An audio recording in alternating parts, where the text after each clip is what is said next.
Bueno, continuando con nuestro libro de Sigmund Freud, comprende la psicología, el fundador del psicoanálisis. Es una colección Salvat. Y vamos ya al final.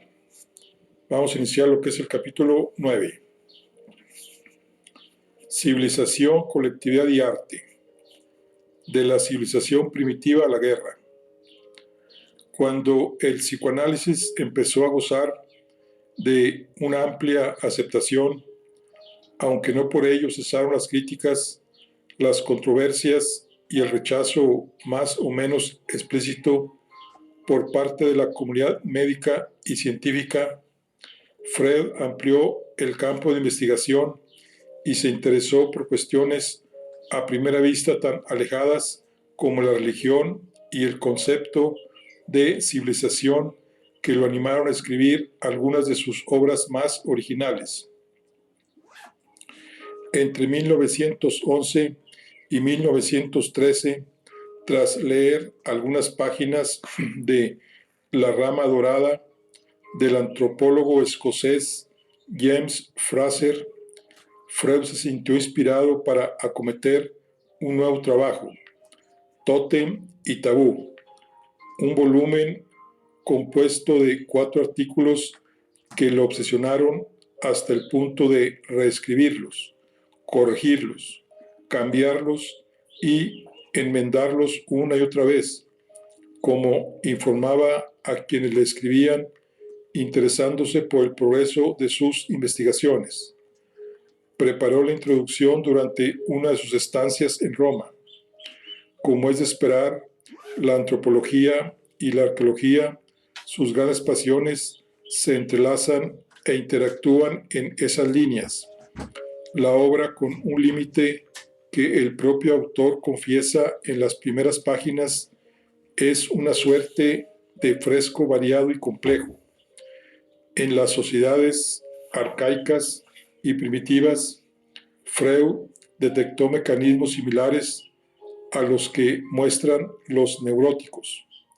Así, las condiciones primordiales de la humanidad y las condiciones de desarrollo establecido en las primeras etapas de la personalidad deben tener necesariamente algo en común. Sin embargo, la intención del autor no es realizar una interpretación psicoanalítica de los pueblos primitivos, sino encontrar el mito del padre y estudiar el problema del parecido ya presente en el complejo Edipo. De acuerdo con sus postulados, en las sociedades primitivas, el padre y jefe de la tribu podría haber muerto a manos de sus hijos, quienes lo habrían expulsado para librarse de su monopolio sobre las mujeres del grupo. Los jóvenes, incapaces de actuar de manera individual, se unieron para disponer de la fuerza y el valor necesarios para matarlo y devorarlo. Sin embargo, el sentimiento de culpa suscitado por el crimen terminó de atar a los individuos con esas mismas provisiones que el padre había impuesto en vida. La figura paterna se transformó en el tótem, el líder de la tribu, la representación de todo lo que es justo y sagrado, y la nueva sociedad pasó a fundarse sobre el tabú del asesinato, el incesto y la agresión contra el rey, los sacerdotes y los difuntos. El complejo de Edipo, con el que un sujeto sienta las bases de su individualidad, se remonta a los orígenes de la humanidad y a la aparición de las primeras normas de convivencia. En 1914, el estallido de la Primera Guerra Mundial empujó a Freud a un extraño momento de exaltación patriótica, aunque se extinguió con rapidez. La extensión del conflicto y el hecho de que sus hijos se alistasen como voluntarios arrojaron una sombra tenebrosa sobre la realidad. Durante la primavera del año siguiente se enfrascó en la redacción de dos textos: Nuestra decepción ante la guerra y Nuestra actitud ante la muerte, que recogió bajo el título de Guerra y Muerte, temas de actualidad. El punto de partida, tal como confesó en una carta a su colega holandés Frederik van Eden, se hallaba en la amarga observación de cómo los primitivos impulsos primordiales de la humanidad, salvajes y destructivos, no han desaparecido pese al desarrollo de la civilización, sino que perviven en lo más íntimo de cada persona, a la espera de brotar de nuevo en cuanto el yo muestre alguna debilidad, tal como había aventurado el psicoanálisis y la guerra se ha encargado de mostrar.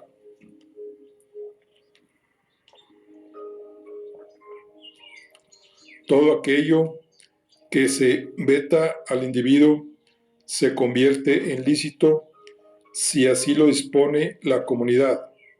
Ninguna moral guía el comportamiento de países involucrados en el conflicto y el individuo se ha retrotraído a un estado de brutalidad incomprensible e inaceptable para cualquier civilización avanzada. El psicoanálisis sugiere, con un realismo en absoluto reconfortante, que un fenómeno como la guerra no es ajeno a nosotros ni a nuestra psique. La búsqueda del equilibrio crucial para el bienestar psíquico se basa en la satisfacción de las pulsiones, que, recuérdese, no son buenas ni malas, que experimentamos en tanto que somos humanos. La búsqueda de esta satisfacción, ya sea inmediata o aplazada, mediante la sublimación o la represión, se desarrolla mediante el complejo juego de acuerdo que se da entre las diversas instancias psíquicas y que siempre está expuesto al riesgo de regresión. Al igual que en la experiencia onírica, la psique abandona todo compromiso formal para dejarse llevar por la aparición de algo profundo y oculto. La guerra conlleva el abandono de cualquier acuerdo, la aparición de una primitiva y brutal fuerza instintiva. El horror que suscita el conflicto debe entenderse como una proyección del modo en que nuestra conciencia se niega a imaginar la propia muerte. El deseo de que el enemigo muera es fruto de la proyección de los impulsos destructivos y que dificultan el logro de nuestro placer. No es casualidad que Freud formulase por aquel entonces la existencia de Thanatos.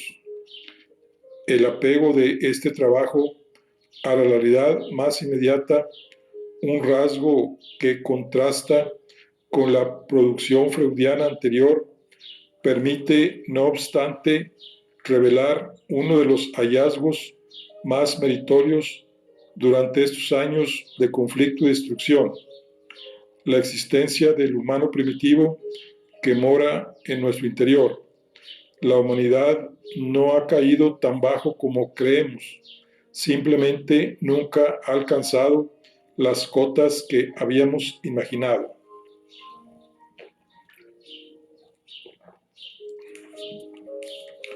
Religión y civilización.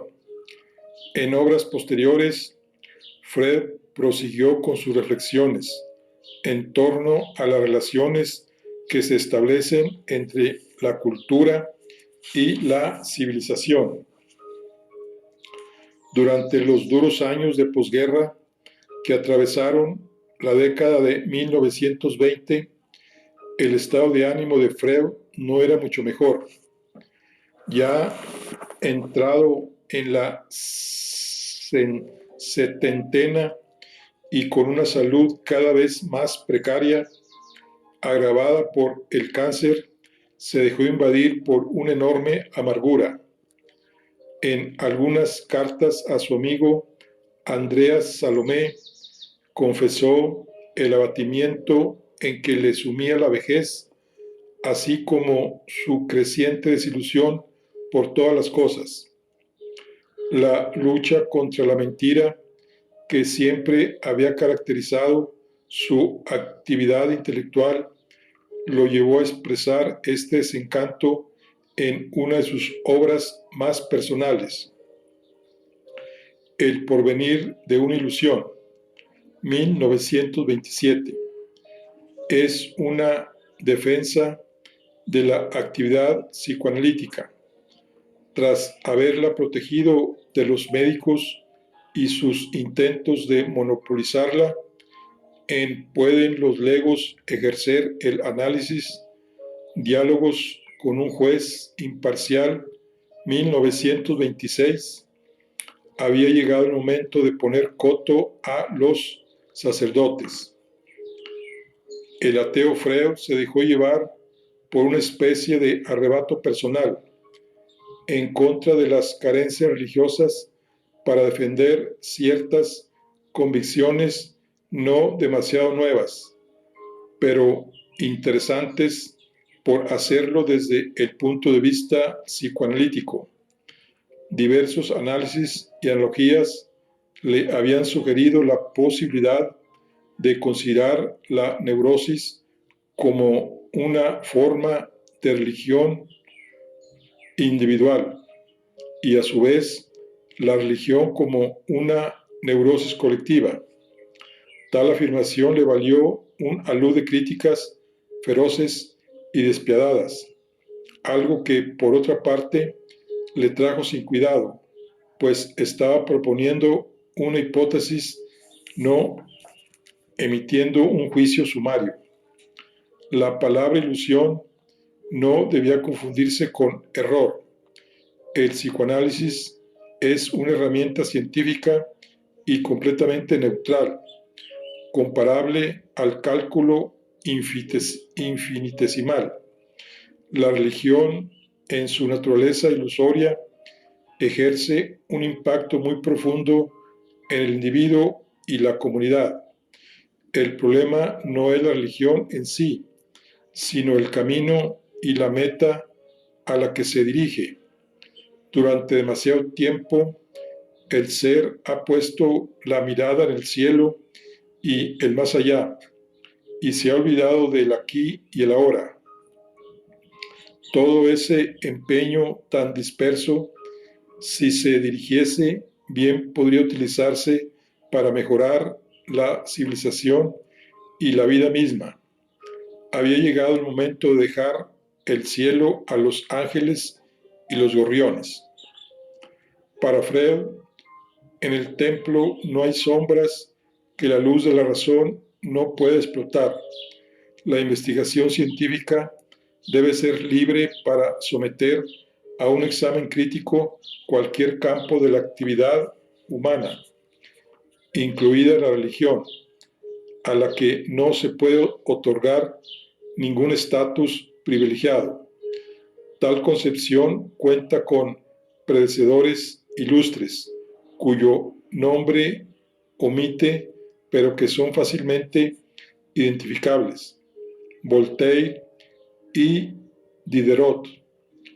Feuerbach, objeto de sus lecturas juveniles, o Darwin, a quien debía su vocación investigadora. El punto de partida es la observación de la impotencia del hombre frente a la naturaleza. La cultura es el esfuerzo colectivo por dominarla y al mismo tiempo regular las relaciones entre los seres humanos. Dicho concepto coincide con el de civilización. Freud lo consideraba inseparables. Con todo, esta conquista dista mucho de ser evidente y fácil de alcanzar. El ser humano tiene que lidiar continuamente con una naturaleza que puede superarlo y aplastarlo, incapaz de compadecerse de su pequeñez. En esta amarga sensación se inscribe la crítica de religión. El adulto devoto es el eco del niño vulnerable. Con enfoque estrictamente psicoanalítico, Freud descubre un paralelismo entre la típica necesidad de protección que siente el niño y frustrada por el complejo de Edipo y el sentimiento religioso del adulto, quien busca una respuesta con la que hacer frente a su fragilidad frente a la naturaleza. El Padre Celestial, amado y temido a la vez, se convierte en una proyección del Padre terrenal. En consecuencia, Dios no habría hecho al hombre a su imagen y semejanza, sino todo lo contrario. El hombre habría creado a Dios a imagen y semejanza de su Padre, una idea que desarrolló en Moisés y la religión monoteísta, 1938, que fue su última obra.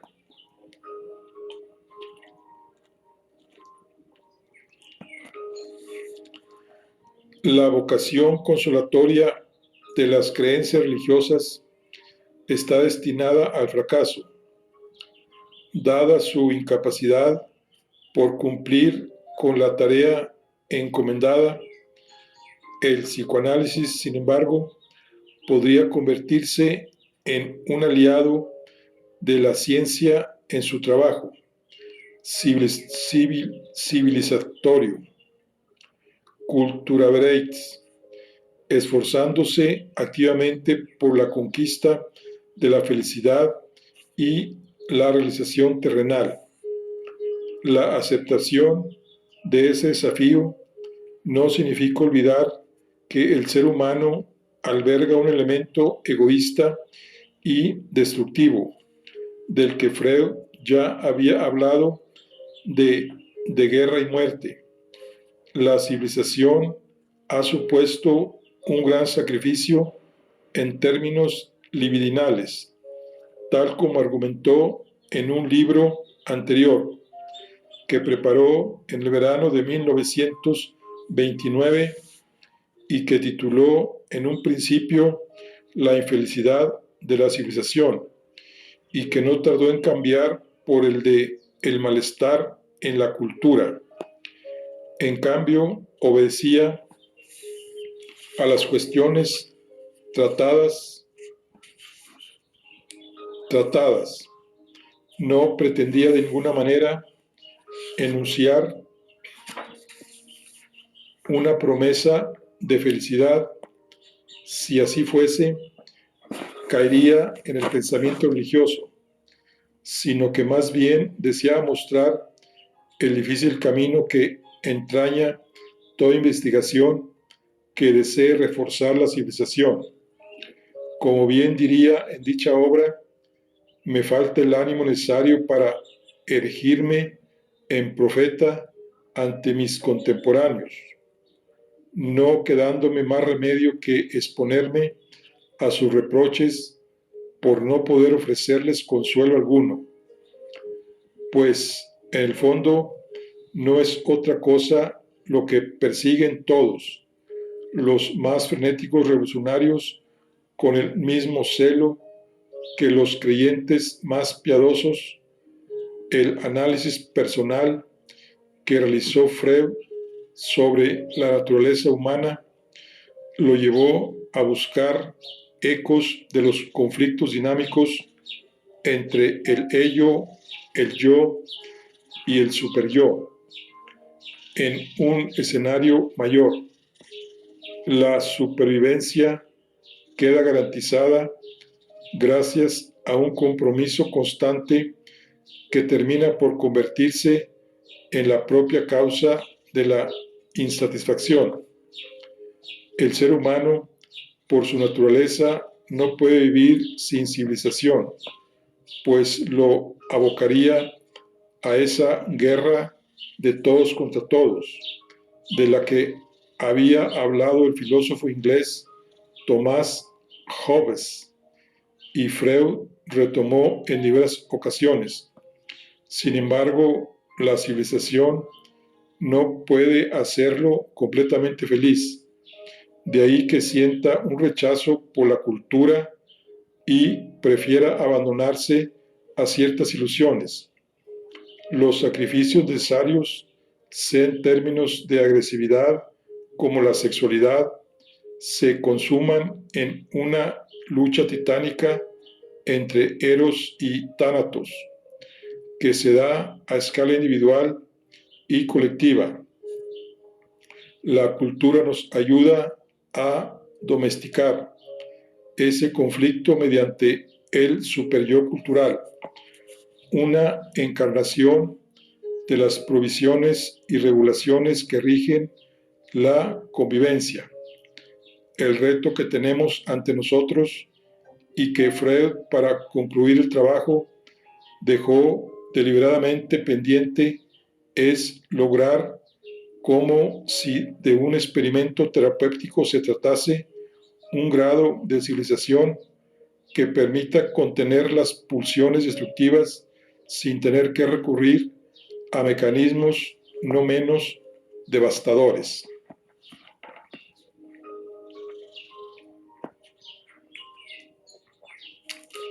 El arte y el artista. El interés de Freud por el arte no solo se manifestó en la colección de pinturas y piezas arqueológicas que enriquecían su estudio o en su pasión por la ópera, a pesar de que, como llegó a confesar, cantaba de una manera tan desafinada que no había quien lo soportase cuando intentaba interpretar un aria. No resulta extraño, pues, que la expresión artística se convirtiese también en objeto de sus investigaciones. De hecho, la consideró un fenómeno paralelo a la actividad onírica, por cuanto ésta crea un universo de ficción en el que afrontar, aunque sea de manera indirecta, diversas pulsiones que no podrían manejarse de otra manera. De todos los mecanismos de defensa, el arte sea quizá el mejor, ya que su efecto sublimatorio constituye una auténtica terapia. Una de las razones que llevaron a Freud a sus frecuentes viajes a Italia fue su atracción por la figura de Leonardo da Vinci. Sintió una admiración tal que entre 1909 y 1910 escribió a sus amigos que está a punto de dedicarse a un nuevo caso clínico, un recuerdo infantil de Leonardo da Vinci, 1910. El hecho de que fuese uno de los mayores artistas del Renacimiento no lo eximió de experimentar los diversos fenómenos psíquicos de una persona normal. El cuento biográfico o divertimiento, por usar sus palabras, reelaboraba un sueño de Leonardo que figuraba en los cuadernos del artista, buscando una clave que anticipe su producción artística futura.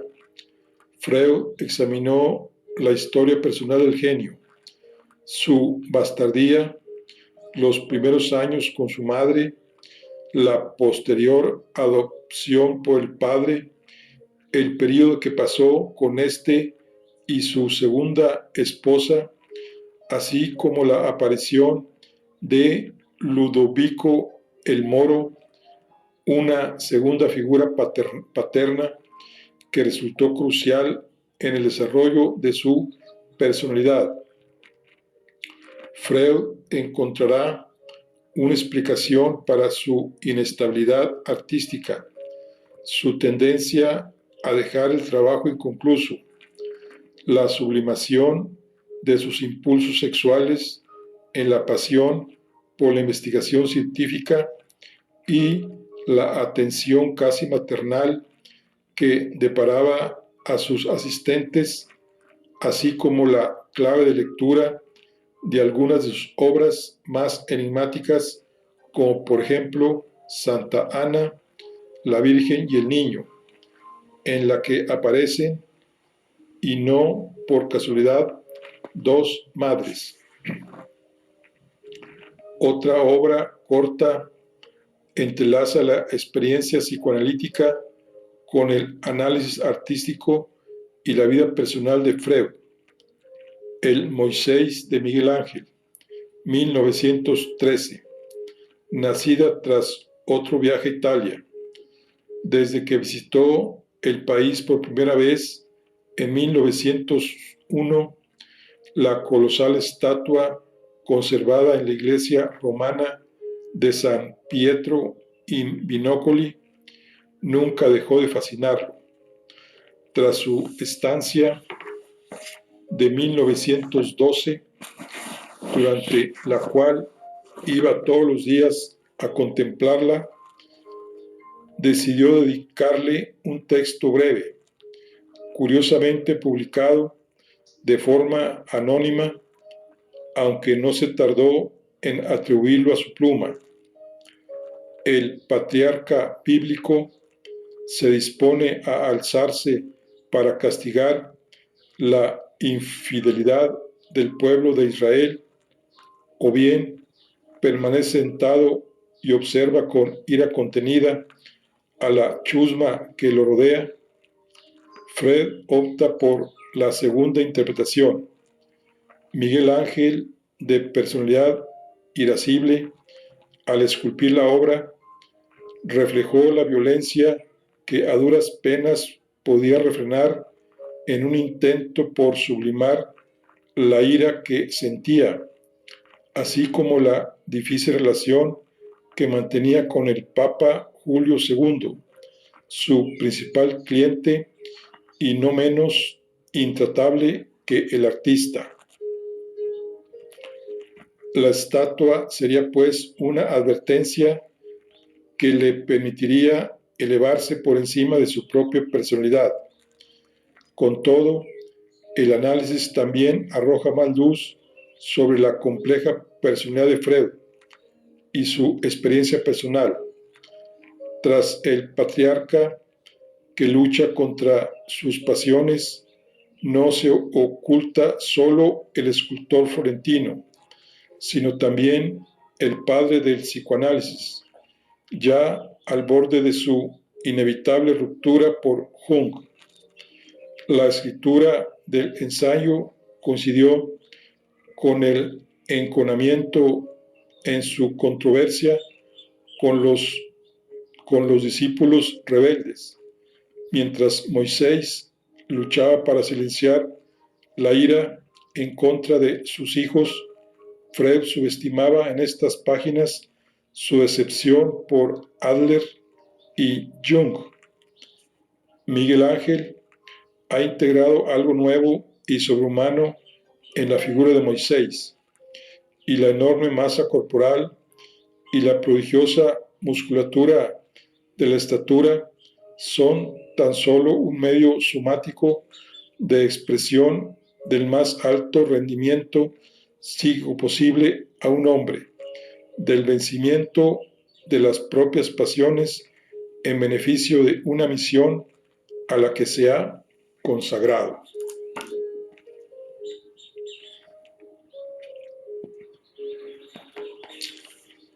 Capítulo 10.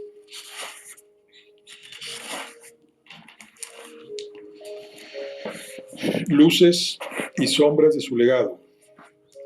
La novedad del psicoanálisis. En medio del fragor de la Primera Guerra Mundial, y mientras parecía detenerse el flujo de pacientes que solía perturbar su estudio, Freud continuaba investigando sin tregua, y pese a estar enfrascado en la escritura de algunas de sus obras más significativas de su producción, encontró tiempo para responder a un encargo de la revista Neugat dirigida por su amigo húngaro Hugo Beigelsberg, y enviar un artículo titulado Una dificultad del psicoanálisis. El breve ensayo, dirigido a un público culto, aunque no especializado, retoma cuestiones que había tratado anteriormente y se centra en las numerosas polémicas que todavía en 1916 continuaba suscitando su método.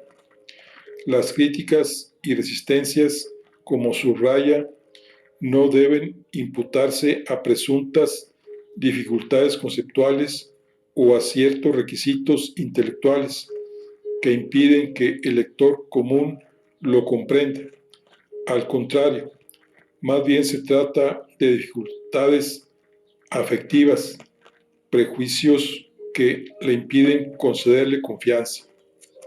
El psicoanálisis pretende explorar el abismo del inconsciente y llevar la luz hasta los rincones más oscuros, poner en crisis las plácidas certezas de una cultura occidental que pretende exorcizar el miedo a la muerte y a lo desconocido, colocando al ser humano en el centro de un mundo que parece amoldarse a sus necesidades. Por decirlo de algún modo, el psicoanálisis ha dado el golpe de gracia a una concepción ya inestable. En primer lugar, Copérnico expulsó al hombre del centro del universo, del que dejó de ser amo y señor. Posteriormente, Darwin desmintió la presunción de que el ser humano era mejor y distinto del resto de animales. Y por último, Freud brindó la revelación más dolorosa. El psicoanálisis nos ha obligado a reconocer que ni siquiera somos los dueños de nuestra propia casa, al no tener más remedio que admitir la existencia del inconsciente y del importante papel que desempeña. He ahí lo que realmente impide que el psicoanálisis reciba el respeto que merece: las tres terribles heridas narcisistas de la humanidad.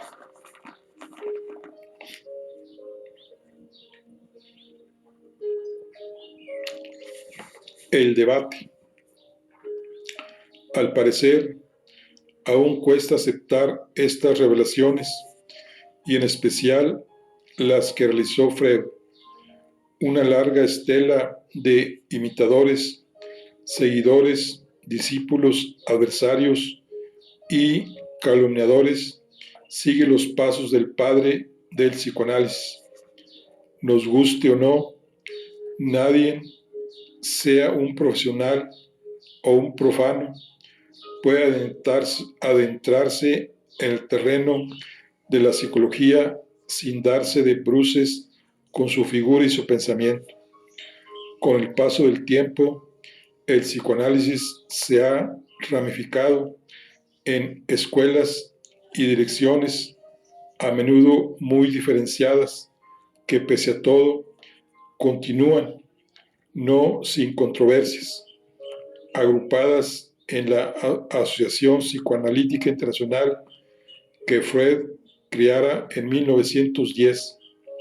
Si bien sigue vigente un modelo clásico que se vincula directamente con el que desarrolló el fundador, existen otros como el psicoanálisis de las relaciones objetales, basado en las investigaciones de Melanie Klein, el psicoanálisis del yo, nacido del trabajo de Anna Freud, la psicología del ser, iniciada por Heinz Kaut, y que, a tenor de las diversas contribuciones realizadas, cuesta más definir el psicoanálisis intersubjetivo iniciado en la década de 1980 gracias a la labor de algunos importantes estudiosos estadounidenses. Tampoco deben pasarse por alto ciertas contribuciones originales como las de Jacques Lacan, quien rompiendo con los círculos oficiales subrayó la necesidad de regresar a las enseñanzas de Freud, convencido de que las generaciones posteriores habían desnaturalizado su legado. Al mismo tiempo, otros optaron por abandonar al maestro.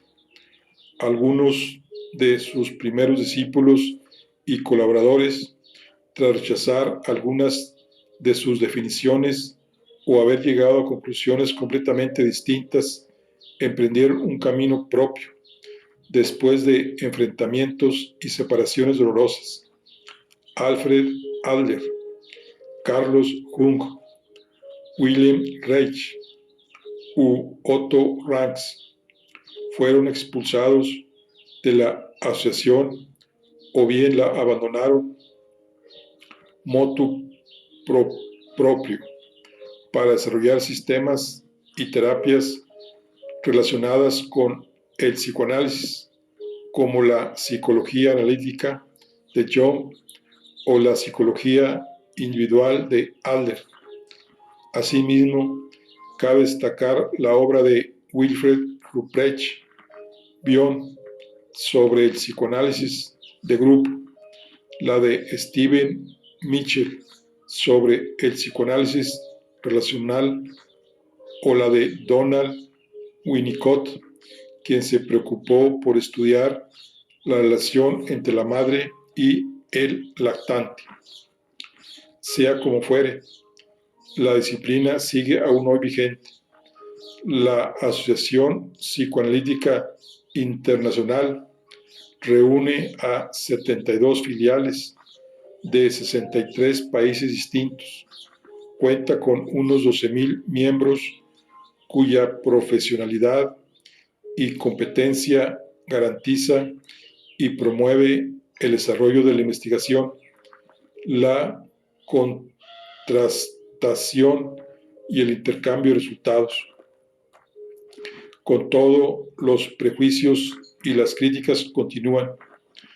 La objeción más severa que suele esgrimirse contra Freud es que, pese a su feroz crítica de todas las creencias religiosas, haya creado algo más parecido a un culto que a una disciplina científica. No en vano, algunos seguidores demasiado celosos han convertido sus postulados en una suerte de dogma inatacable e inmune a cualquier debate. Asimismo, se reprocha al psicoanálisis que no siga el modelo de las ciencias naturales y sea incapaz de proporcionar datos reproductibles en un laboratorio y mensurables cuantitativamente. Hay quien incluso acusa a Freud de haber transformado su fracaso profesional en una manifestación, cuando ha transcurrido más de un siglo desde la interpretación de los sueños. Su figura continúa estando envuelta en controversias muy similares a las que hubo de soportar cuando intentaba abrirse paso en el mundo académico vienés.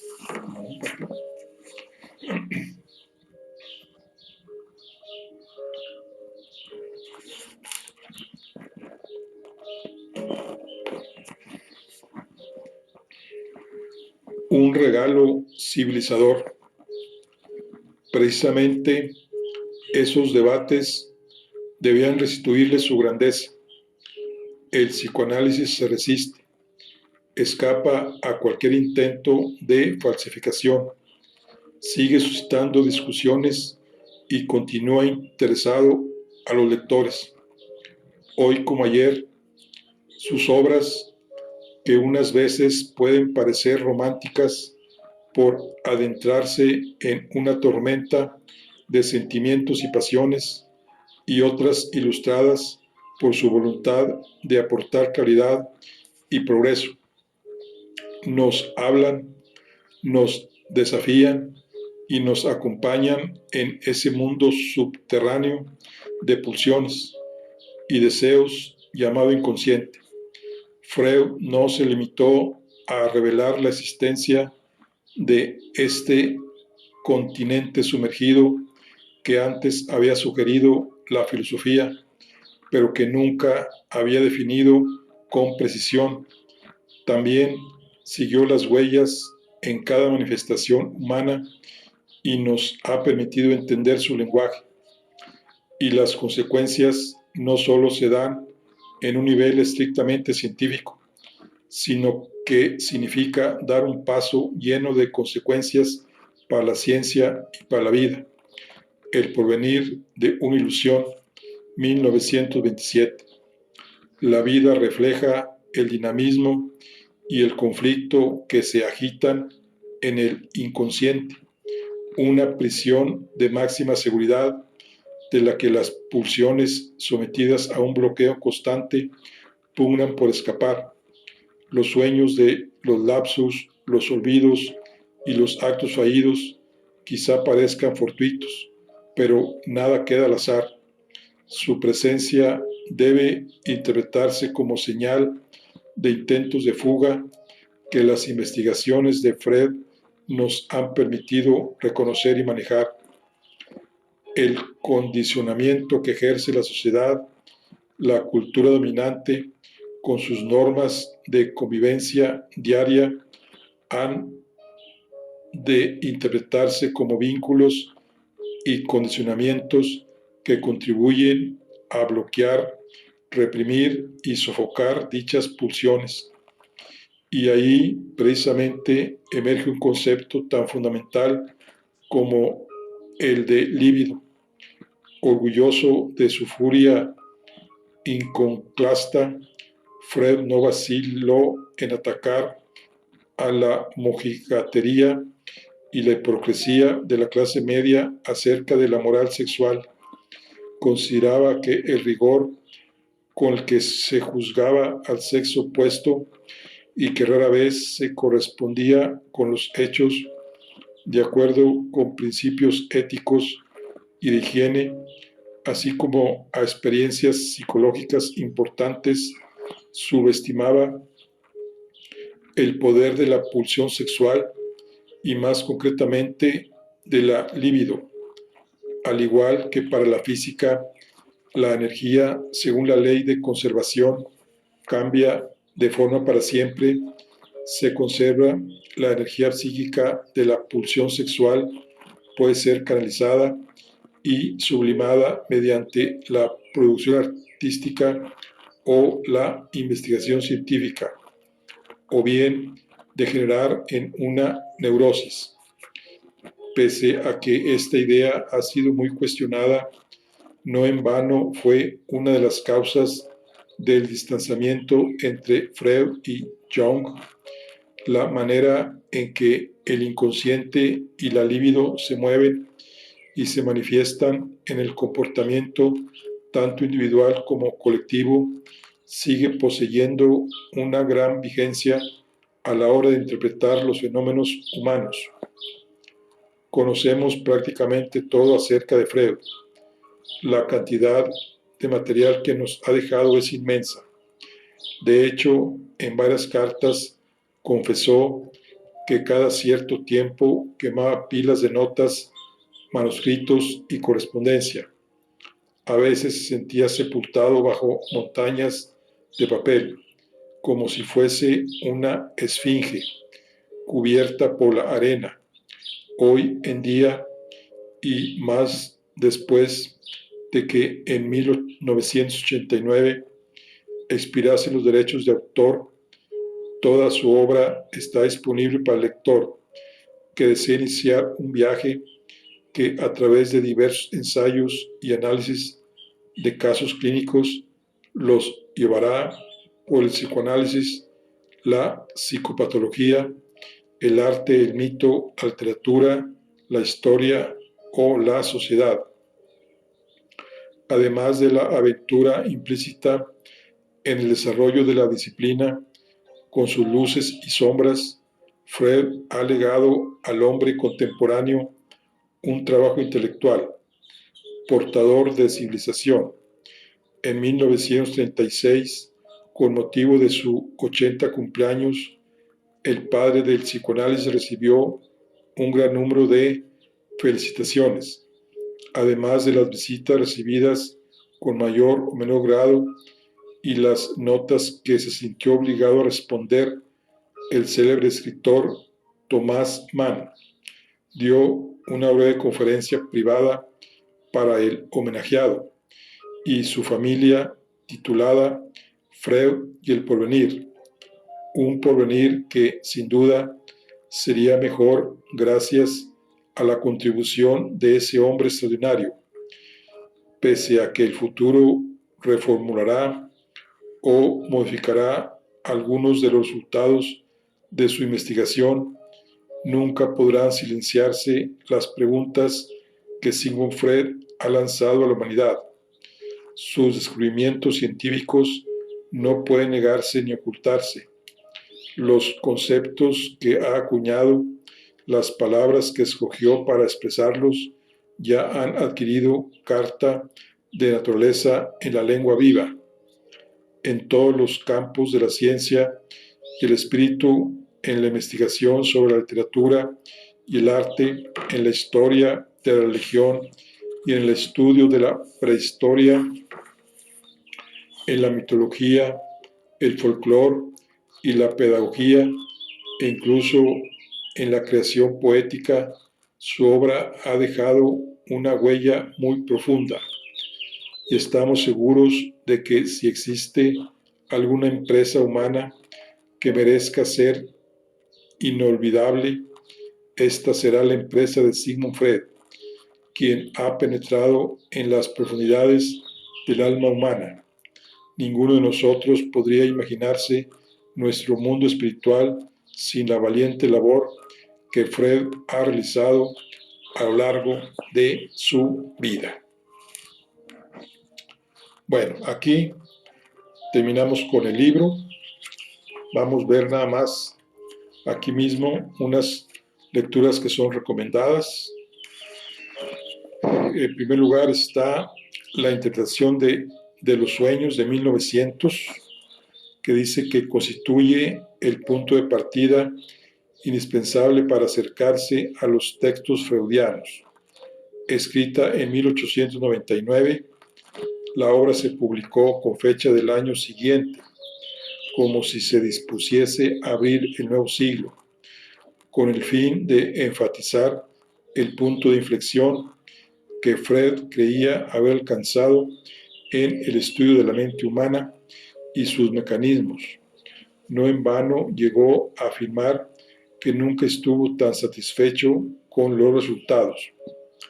Tan querida como despreciada por muchos de sus contemporáneos, se centra en el estudio de los sueños, un fenómeno que hasta entonces se consideraba irrelevante y cuyo análisis, según el autor, nos permite acceder al contenido reprimido sin el filtro regulador de la vida consciente y estudiar esas manifestaciones deformadas que nos asaltan y tras las que se ocultan nuestros deseos más íntimos.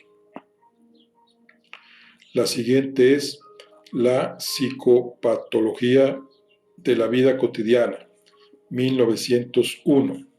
Sin duda se trata de la obra menos técnica del corpus freudiano y la más asequible para un lector lego, basándose en observaciones concretas antes que en elaboraciones teóricas. De la genial pluma de Freud fluye una animada y a veces irónica galería de imágenes, episodios y anécdotas que podemos reconocer fácilmente en nuestra experiencia diaria.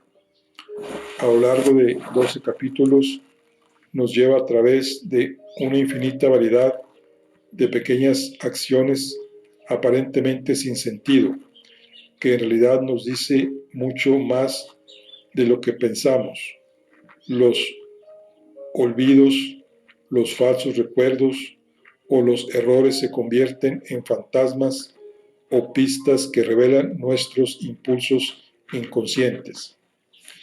Y también el siguiente es El malestar en la cultura de 1930. De todas las obras que el padre del psicoanálisis nos ha legado, esta es una de las más complejas y controvertidas, aunque también indispensable. Freud extiende la teoría y la práctica psicoanalítica a la civilización contemporánea y al estudio de la evolución de la sociedad humana en su conjunto. Escrita tras la tragedia que supuso la Primera Guerra Mundial, en una época marcada por los conflictos y divisiones del movimiento psicoanalítico y por la crisis política y económica que atravesaba el viejo continente, sin olvidar el espectro del nacionalsocialismo cada vez mayor en Alemania. El texto sorprende por el pesimismo de sus conclusiones. Las pulsiones individuales que tanto ha costado domar no parecen estar tan controladas en una sociedad que precisamente nació para garantizar protección y seguridad, y que por el contrario ofrece a los seres humanos unas herramientas cada vez más sofisticadas para amenazar la propia convivencia. Sin hacer concesiones a la esperanza, el malestar en la cultura es un lúcido ejercicio de comprensión del mundo que nos rodea.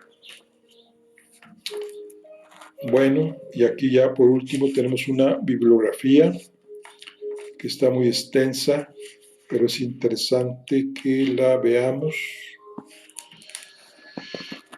Dice que las obras de Freud, dice entre 1953 y 1975, James Strachey y Anna Freud supervisaron la traducción al inglés de todos los escritos de Sigmund Freud. La obra conocida como Standard Edition y compuesta de 24 volúmenes sirvió como referencia para la versión que del alemán preparó José Luis Echevarri para la editorial Amorortú y que se publicó entre 1976 y 1980. No obstante, existen ediciones más asequibles de algunos títulos, entre las que destacan las publicadas por Alianza Editorial, que a diferencia de otras, agrupan los distintos escritos en volúmenes temáticos, como puede verse a continuación. Autobiografía, Historia del movimiento psicoanalítico, traducción de Luis López Ballesteros de Torres. El chiste y su relación con lo inconsciente, traducción de Luis López Ballesteros de Torres. El malestar en la cultura, traducción de Luis López y Ballesteros de Torres. El yo y el ello y otros ensayos de metapsicología, traducción de Luis López Ballesteros de Torres y Ramón Rey Ardid. Ensayos sobre la vida sexual y la teoría de las neurosis, traducción de Luis López Ballesteros de Torres. Escritos sobre la historia, traducción de Luis López y Ballesteros de Torres y Ramón Rey Ardid. Esquema del psicoanálisis y otros escritos de doctrina psicoanalítica, traducción de Luis López Ballesteros de Torres y Ramón Rey Ardid. o sea, Luis López Ballesteros de Torres y Ramón Rey Ardid, aparentemente los principales traductores. Y sigue Introducción al Narcisismo y otros ensayos, traducción de Luis López Ballesteros de Torres y Ramón Rey Ardid. Bueno, sigue Introducción al Psicoanálisis, la historia, la interpretación de los sueños, Moisés y la religión monoteísta, los orígenes del psicoanálisis, Moisés y la religión monoteísta, nuevas aportaciones a la interpretación de los sueños, paranoia y neurosis obsesiva, psicoanálisis aplicado y técnicas psicoanalíticas, psicoanálisis del arte, psicología de las masas, psicopatología de la vida cotidiana, sexualidad infantil y neurosis, tótem y tabú, 3 ensayos sobre teoría sexual y otros escritos. Bueno, son los principales autores.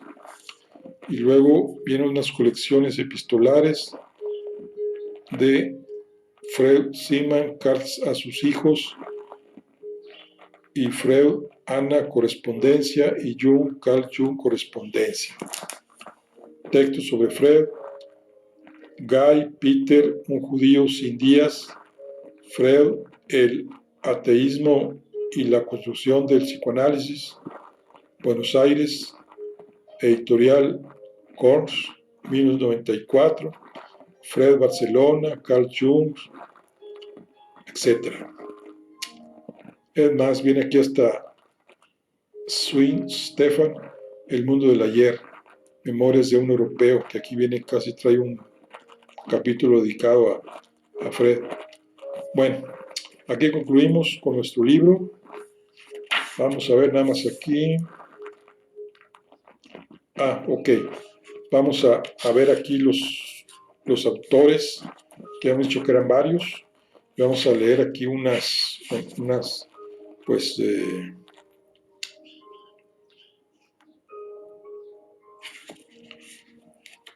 una semblanza para que veamos estos autores que son del Comité Científico Internacional.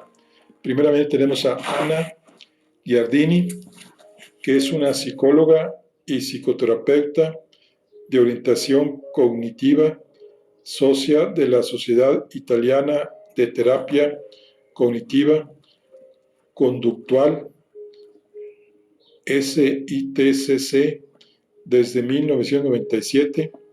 Trabaja en el Servicio de Psicología del Instituto Científico de Montescano, Fundación S.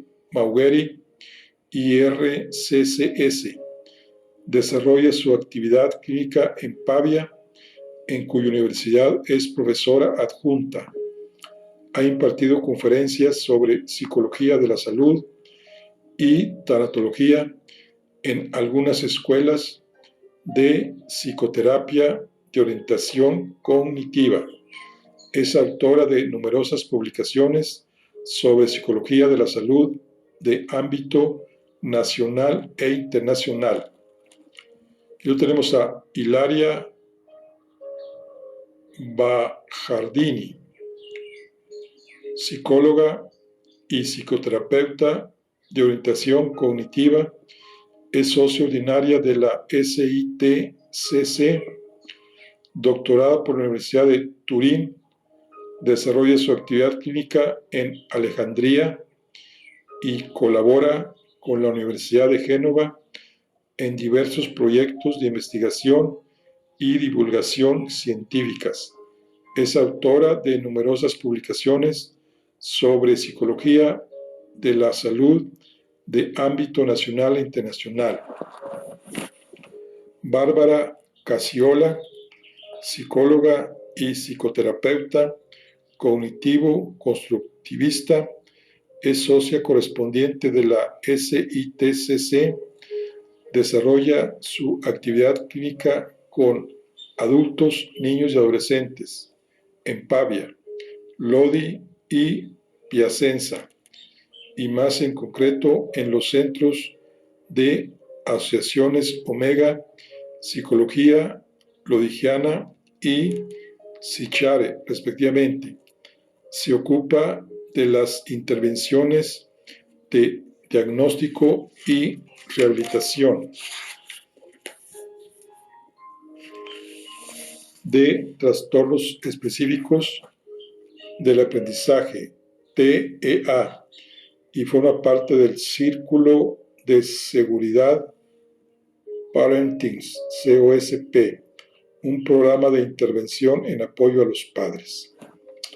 Luego tenemos a Marina Maffoni, licenciada summa cum laude en psicología por la Universidad de Pavia en 2015. Vive entre esta ciudad y la provincia de Piacenza. Entre su obra cuenta con la novela Nel voto che ho in mi, publicada en 2009, con Berti Editore, así como con diversos textos en prosa y verso en antologías de concursos literarios nacionales e internacionales. Tenemos a Laura Rancini, licenciada summa cum laude en Psicología, Dirección Experimental y Neurociencias Cognitivas en la Universidad de Pavia en 2014. Vive en Vigevano. Ha completado su formación en los campos de la psicología de la salud y la neuropsicología. Estudiante de posgrado en psicoterapia cognitiva, trabaja como profesional independiente atendiendo adultos, adolescentes y niños en Vigevano, Pavia y Voghera, donde se ocupa del diagnóstico neuropsicológico, la rehabilitación y la estimulación cognitiva. Y por último, Francesca Sicuro, psicóloga y psicoterapeuta de orientación cognitiva y socia de la SITC, trabaja en Turín como profesional independiente, donde se ha especializado en la psicoterapia individual del adulto y el apoyo a las personas con discapacidad cognitiva. Asimismo, trabaja como especialista en neuropsicología en una residencia de ancianos e imparte cursos de formación sobre métodos de educación, acogida y atención a las personas con discapacidad. Bueno, son los autores: Ana Giardini, Ilaria Bajardini, Bárbara Cassiola, Marina Maffoni, Laura Rancini y Francesca Sicuro.